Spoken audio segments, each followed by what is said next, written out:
터빈 블레이드 이상 감지. 세계가 한국 엔지니어들의 기술 수준에 놀랐다. 두산의 최근 발표. KF-21 전투기 엔진 국산화의 진실이 드러났다. 한화시스템 방산 새 역사 썼다. 역대 최대 수주잔고 예고. 한화시스템이 방산부문 역대 최대 수주잔고를 기록하며 승승장구를 이어가고 있다. 사일업계에 따르면 한화시스템은 최근 방위사업청으로부터 2,050억 원 규모 천마체계 통합 성과기반 군수지원 PBL 3차 사업을 수주했다. 한화시스템의 3, 4분기 수주 잔고는 7조 9,236억 원이다. 여기에 천마 PBL 3차 계약과 한국항공우주산업 KAI와의 KF-21 최초 양산사업 616억 원, 왜 단순 합산하면 8조 1,902억 원에 달한다. 이는 난해 연말 기준 수주 잔고 7조 2,908억 원과 비교하면 12% 성장한 규모다. 2019년 4조 1,214억 원과 비교하면 2배 가까이 성장한 셈이다. 이 같은 성장은 지상해양무기체계와 항공우주체계 수출 덕분이다. 한화시스템의 방산부문 매출은 전체의 71.8%에 달한다. 한화시스템은 올해 매출 규모를 지난해 대비 10% 이상의 성장을 전망했다. 방산부문은 아랍에미리트, UAE와 사우디아라비아 첨공 II 다기능 레이더, MFR, 수출. 폴란드 K2 사격통제 시스템 및 전술정보통신체계, TICN, 4차 양산 등 대형 사업들이 진행됐다. 정보통신기술, ICT, 부문도 한화에어로스페이스 시스템 통합과 차세대 경영관리 시스템, ERP, 구축 신한라이프 영업지원 시스템 개발 등 사업을 진행 중이다. 방산부문의 일환으로 위성사업 확대도 지속 준비 중이다. 소형 합성개구 레이더, SAR, 위성이 대표적이다. 한화시스템은 방산 전시회에 참가할 때 해당 국가의 유명 지역을 SAR 위성이 촬영한 모습을 공개하며 관심을 제고하기도 했다. 한화에어로스페이스가 국산화 개발 기간을 기존 계획안보다 2년 단축하는 방안을 검토하고 있다. 미래 고부가 가치 산업으로 꼽히는 첨단 항공엔진 국산화에 성공하기 위해서는 정부의 강력하고 신속한 지원 정책이 필요하다는 제언도 나왔다. 김원욱 한화에어로스페이스 첨단엔진 사업단장 전무는 지난 9일 첨단 항공엔진 개발을 위한 세미나에서 정부의 사업 타당성 조사 이후 첨단엔진 국산화를 2026년에 착수할 시 2039년까지 약 13년이 넘는 개발 기간이 걸릴 것으로 예상한다. 한화에어로스페이스는 개발 기간을 13.5년에서 2년 축소하는 방안을 적극적으로 검토하고 있다고 밝혔다. 우리나라는 항공엔진 분야에서 해외 의존도가 높은 국가 중 하나이다. 하지만 미국 등 엔진 자체 생산 능력을 보유하고 있는 국가들이 기술 수출을 엄격히 제한하면서 항공엔진 조기 국산화에 대한 중요성은 더욱 높아지고 있다. 한화에어로스페이스는 45년간 누적 1만여 대의 항공엔진을 조립 생산 및 정비를 수행한 경험을 바탕으로 항공엔진 국산화에 나서고 있다. 김 단장은 기존 분석에 따르면 첨단 항공엔진 개발을 위한 한국의 기술 역량은 선진국 대비 70% 수준으로 현재 다각도로 핵심 기술 역량을 확보하기 위한 노력이 시작됐다고 운을 뗐다. 그는 개발에 성공하면 미국, 영국, 프랑스, 러시아, 중국에 이어 6번째 독자 엔진을 보유한 국가가 되는 것이라고 말했다. 항공엔진 국산화에 따른 경제적 효과에 대해 김 단장은 국내 밸류체인 구축으로 2050년까지 첨단 항공엔진 및 파생형 엔진 개발 시 약 100조 원의 경제적 파급 효과가 발생한다고 강조했다.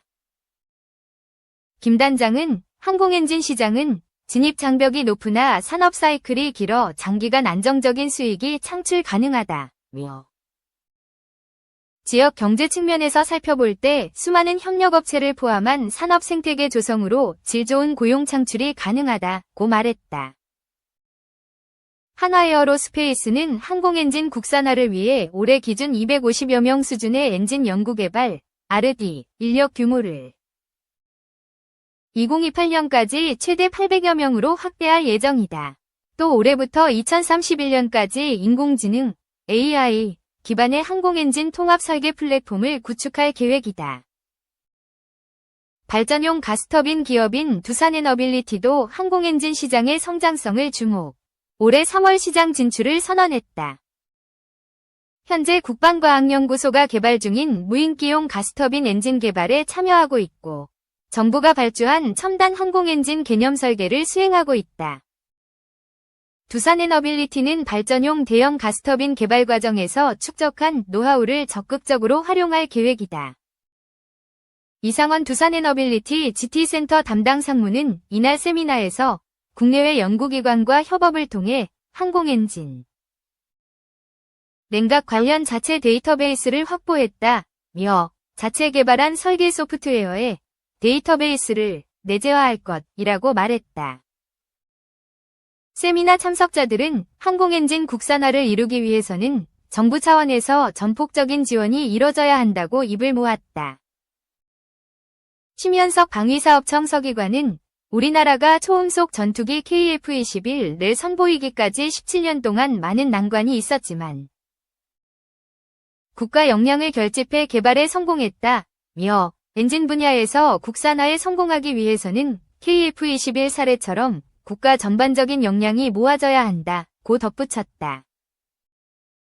이날 세미나에는 안 의원을 비롯해 민주당 허성모 박선원 부승찬 의원, 국민의힘 강선영 의원 등이 참석했다.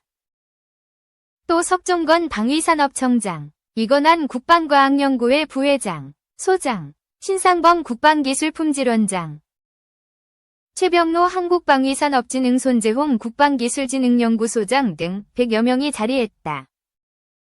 석종건 방사청장은 오늘 세미나에서 논의된 고견들을 정책 수립과 제도 개선의 밑거름으로 삼겠다고 밝혔다. 2. 다목적 공중급 유수송기 KC-330 시그너스 공군의 다목적 공중급 유수송기 KC-330 시그너스 하늘의 주유소라고도 불린다. 이 항공기는 우리 공군의 수건 사업이었다. 공군은 1993년 최초로 공중급유기 도입을 위한 소요제기를 했다. 2015년 6월 국방부 방위사업추진위원회에서 에어버스사 4위 A330 MRTT 멀티롤 탱커 트랜스포터로 기종이 결정됐으며 1개월 후 계약이 체결됐다. 공군은 2018년 9월 5 공중기동비행단 이하의 261 공중급 유비행대대 261대대를 창설해 공중급유기 운용의 털을 닦았다. 이 같은 노력으로 1호기 KC-330가 국내에 도입됐으며 현재는 도입하기로 했던 기체들 모두 전력화가 완료돼 맡은 바 임무를 완벽하게 수행하고 있다. 최초 소유제기 후 26년 만에 전력화된 공중급유기는 우리 공군의 전투력과 작전 임무 반경을 획기적으로 늘려주고 있다. KC-330 시그너스 전력화에 따라 일어난 공중작전의 가장 획기적인 변화는 전투기 행동 반경의 확대와 채공시간 및 무장 탑재 능력의 증가다. 이를 바탕으로 군사작전 전 영역에 걸쳐 항공우주력의 작전 범위를 한층 확대할 수 있게 됐다. 예를 들어 내륙에서 이륙한 전투기가 독도 이어도 등에서 원거리 공중작전을 펼칠 때 연료 무장 문제로 임무 수행 능력이 제한될 수 있다. 공중급유는 이러한 장애물을 한 번에 뛰어넘게 해주고 전투기가 해외에 정계할 때도 공중급유를 통해 중간기지 착륙 없이 한 번에 목적지까지 도착할 수 있게 해준다. 엔진 항공기 추력을 발생시키는 구성품으로 2개의 롤스로이스 렌트 700이 장착돼 있으며 각 엔진당 추력은 71,100파운드이다. 공중급유 임무를 수행하기 위한 최소 승무원은 조종사 2명과 급유통제사 2명, 기상적재사, 로드마스터 2명이다. 공수 및 해외 재난구호 등 임무 형태에 따라 승무원 구성은 변경이 가능하다. 조종사는 좌우측 조종석에 2명이 탑승해 승무원을 지휘 감독하고 항공기 조종 업무를 수행한다. 급유통제사는 급유장비와 시스템을 운영하고 급유받는 항공기를 통제한다. 무버블 플랩 트랙 페어링 플랩 사용을 위한 로테리 액추에이터 보호 덮개. KC330 시그너스는 전폭 60.3m, 전장 58.8m, 전고 17.4m의 최고 속도는 마하 0.86이다. 최대 순항고도는 12,600m, 최장 항속거리는 15,320km, 최대 이륙 중량은 51만 6천 파운드, 약 23만 3천 kg, 최대 연료 탑재량은 24만 5,443파운드, 약 11만 1,550kg다. 현재 우리 공군의 주력 전투기인 F-15K는 최대 10여 대, KF-16은 최대 20여 대에 급유할 수 있다. 300여 명의 인원과 47톤의 화물도 운송할 수 있다. 항공기 내 승객 좌석 인원 공수 임무 등 승객 탑승 공간으로 총 301석으로 구성. 특히 KC330 시그너스의 전력화는 원거리 작전 능력을 대폭 끌어올려 독도 이어도를 포함한 한국방공식별구역 KADIZ 전역에서 효과적인 작전을 수행할 수 있다. KC330 시그너스가 없을 때 F-15K 전투기는 독도에서 약 30분, 이어도에서 약 20분, KF-16 전투기는 독도에서 약 10분, 이어도에서 약 5분 동안 작전을 수행할 수 있다. 이들 전투기에 1회 공중급유를 하면 작전 임무 가능 시간이 약 1시간씩 증가한다. 이를 바탕으로 KADIZ에 사전 통보 없이 무단 진입한 외국군 항공기는 물론 각종 우발 상황에 더욱 효과적으로 대처할 수 있다. 최근 들어 KC330 시그너스는 많은 활약을 펼쳤다. 해외 파병부대 교대 임무, 6.25 전쟁 국군전사자 유해 봉환 임무, 일제강점기 청산리 봉우동전투 승리의 주역인 홍범도 장군 유해 봉환 임무, 호주 요소수 긴급 수송 임무, 아프가니스탄 현지인 협력자 수송 미라클 작전 등 다양한 작전과 임무에 투입돼 항상 기대 이상의 임무 목표를 달성했다. 인스펙션 카메라 파드를 사용한 공중급유 시 급유 통제사에게 영상을 시연시켜주는 장비. 공군은 다목적 공중급유 수송기 전력화 당시 1호기의 명칭을 고시마다 전 장병을 대상으로 공모를 진행했다. 그리고 설문조사와 심의를 거친 끝에 다수의 장병이 추천한 시그너스 100조짜리로 최종 결정했다. PDL, 파일럿 디렉터 라이트 피급유기의 급유 시 항공기 자세 및 위치 유지를 보조하기 위한 조명. 미라클 작전은 2011년 수행된 아덴만 여명 작전과 함께 우리 군이 해외에서 군사력을 운용하여 성공한 역사적인 사례로 평가되고 있다.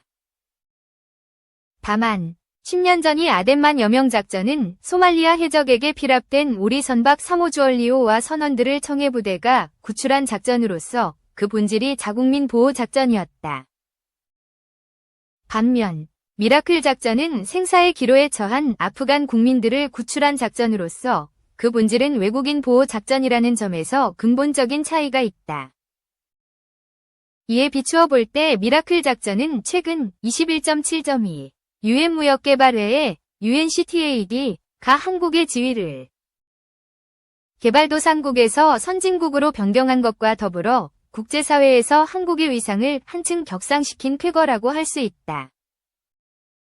아프간 특별기여자 이송작전이 미라클 작전으로 명명된 배경에는 사선을 넘어 아프간을 탈출하려는 특별기여자들에게 희망을 주고자 하는 바람과 적의 위협이 상존하는 가운데 왕복 2만여 km라는 원거리에서 작전을 수행하는 우리 군의 작전 성공을 기원하는 바람이 담겨 있었다.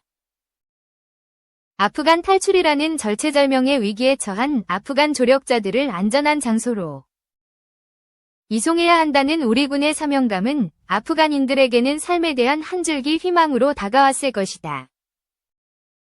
한편 우리 특수임무단은 왕복 2만 km 이상을 운항하여 그것도 극심한 정세 불안으로 언제 테러가 일어날지 모르는 곳에서 전례가 없는 작전을 수행하였다.